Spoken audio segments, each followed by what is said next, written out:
Good morning guys, welcome back to my channel. আমার নতুন আরও একটি ব্লগে সবাইকে অনেক অনেক স্বাগত। এখন সকালবেলা হচ্ছে, অনেকটা লেট হয়ে গেছে ব্লগটা স্টার্ট করতে করতে। এখন 11:30 মতন বাজে, আর আমি এইমাত্র সবে স্নান করে আসলাম। সকালে আমাদের নাস্তা টাস্তা খাওয়া এগুলো তো অনেক আগেই হয়ে গেছে। তো এখন এখানে আমার মেয়ে, দেখো যেখানে আমি সেখানেও। তো স্নান টান করে এসে একটু স্কিন কেয়ার করছি আর কি। আমি যা যা করে থাকি একটু টোনার অ্যাপ্লাই করলাম আর একটুখানি সিঁদুর পরলাম। পরে চুল টুল ঠিক করে আমি রান্নাঘরে চলে যাব। আর আজকে আমার বোন রয়েছে, কালকে রাতে এসেছিল, সন্ধ্যের সময় এসেছিল, মা নিয়ে এসেছিলেন। আর মা চলে গেছে, বোন রয়ে গেছে। বললাম আজকে থেকে যা। তো আমি আজকে বিরিয়ানি রান্না করব। এই সমস্ত কিছু গোছগাছ হয়ে গেছে। এখানে ফ্রিজের থেকে বের করে গরম মশলা, আদা বের করে রাখলাম গরম পানিতে। একটু আগোছালো রয়েছে, ওটা একটু ইগনোর করো। আমি একটু গুছিয়ে মানে রান্না করতে পারি। একটু আগোছালো তো হবেই, রান্না করছি যেহেতু। রান্নাবান্না করে আমি একদম সব কিছু গুছিয়ে রান্নাঘর থেকে বেরিয়ে যাই। তো এবার মাংসটা ম্যারিনেট করে রাখবো।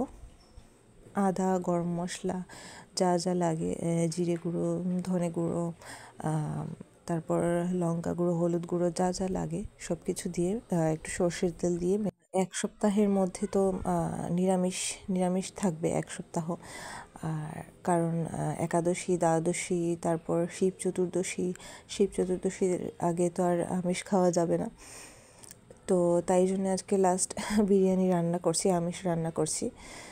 তো আজকে আর কালকে মনে হয় আমিষটা খাওয়া হবে আমাদের। তো সানডে থেকে আবার নিরামিষ। আবার সব কিছু ধোয়া মোছা করতে হবে।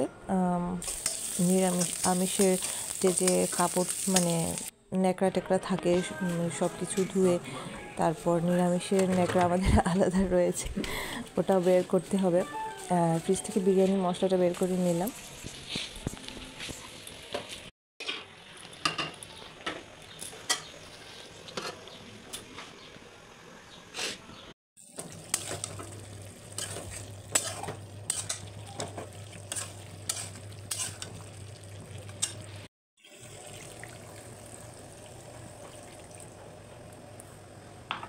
এক কাপ দুধ গুলে রেখেছিলাম, গুঁড়ো দুধ, ওটা দিয়ে দিলাম।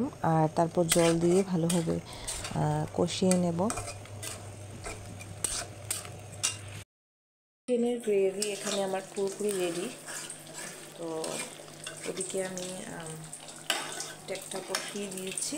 এর মধ্যে দিয়েছি হচ্ছে তেজপাতা, কাঁচামরিচ দিইনি, তেজপাতা, বাদাম আর দারচিনি, এলাচি দিয়েছি।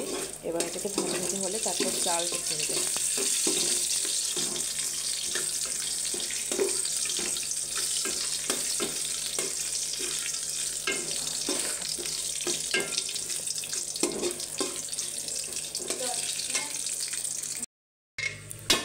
এবার চালটা ভালোভাবে ভাজতে হবে যতক্ষণ না ঘ্রাণ বেরোচ্ছে আর কি।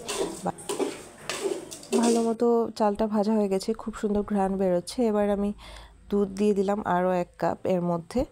তারপর জল দিয়ে দিব পরিমাণ মতো।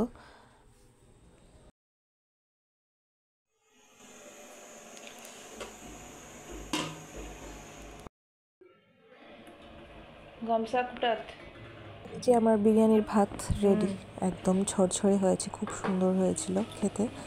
আর এবার আমি মাংসটা মিক্স করে নিচ্ছি। চলো তোমরা দেখতে থাকো।